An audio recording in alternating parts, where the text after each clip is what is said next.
ځواب یې ډېر اوږده و. اته پوښتنو ډېر وخت ونیو. شینکې سپینې نرۍ ګوتې له قلم سره لوبولې او کله به یې قلم پر سرې کتابچې کېښود. خیال یې د ځلا ملغلرو خبرو ته و.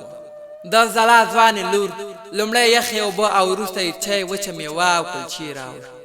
شینکې په مرمرین لاس کې ډکه پیاله وه، په یو نیازبین انداز نیولې وه. د ځلېدونکو نوکانو ځلا یې د پیالې په منځ کې نڅا کوله.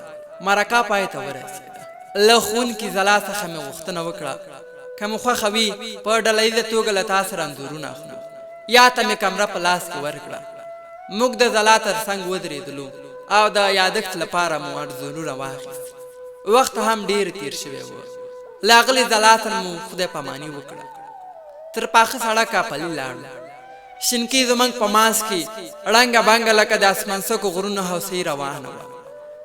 زرګین قدمونه یې زما اسیر خیال د لاسو زولنې ماتولې. تر یوه ځایه ګډ راغلو. تر سبا د ګروپ غړو یو له بله مخه وکړه.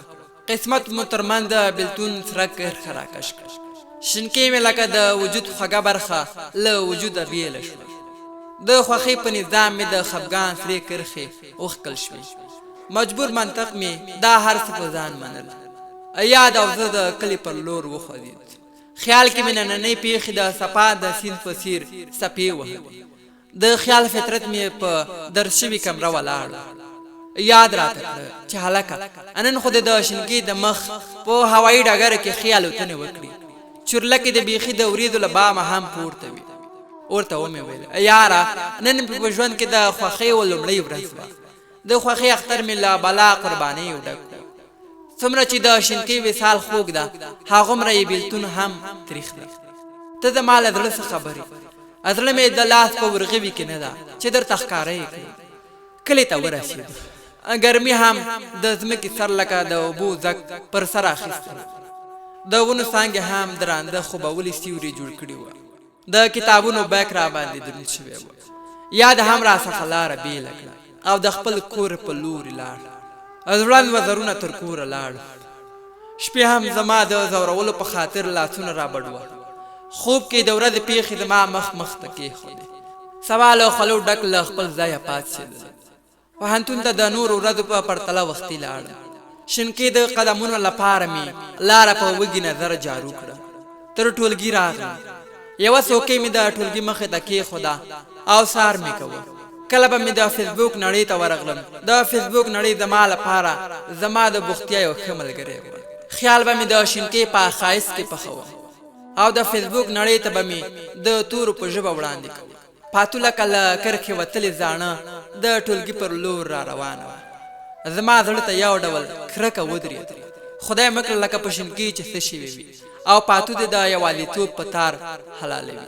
له ویرې مې د شینکې پوښتنه ترې نه شوه کولی. د دې لپاره چې د پاتو په زړه کې کوم شک پیدا نه شي. هر څه مې په یو لوی حوصلې له منځه یوړ. پاتو مې له سلام اچولو وروسته په خوا کې تېره شوه. د موبایل مسنجر ته مې پیغام راغی. یاد لیکلی و چې واکه چېرته یې؟ بېرته مې ورته ولیکل. د ټولګي مخې ته ناست یم. یاد د تورو په ژبه راته وویل پوهنتون دروازې ته رانږدې شه. زړه ته مې ډول ډول وسوسې لوېدلې. ځان سره مې ویل که په شینکې څه شوي وي نور نو ماته هم په دې پیکه نړۍ ژوند نه دی پکار. په دې فکر کې ډوب وم چې د شینکې نه راتلل او د یاد دا خبره عجیبه وه. په چټکو قدمونو لوی دروازې ته نږدې شو. یاد له دروازې راتېر شو. ورته ومې ویل څنګه چله؟ کومه خبره خو به نه وي؟ ولې دې تر دې ځایه راوغوښتم؟ یاد راته په خندا شو. ویل نه کومه خبره نشته. د دې لپاره مې راغوښتلې چې سزا درکړم. نن ولې له ما پټ راغلی یې؟ یاد مې کړه کارونه دې ډېر عجیب دي. زما خو دې زړه له پردې وویست. زیات ټولګیوال راغلي او د شینکې کوم سړک نشته. فکر مې وکړ هسې نه چې په شینکې څه شوي وي او تا د دې لپاره تر دروازې راوغوښتلم. یاد په منځ بیلو ویښتانو کې ګوتې کش کړ او په کړس خندا یې وویل یاره دومره شینکې پسې مړ مړلې که څه پرې کېږي نو کېږي به. یا ته مې د دې خبرې ځواب نه و ورکړی.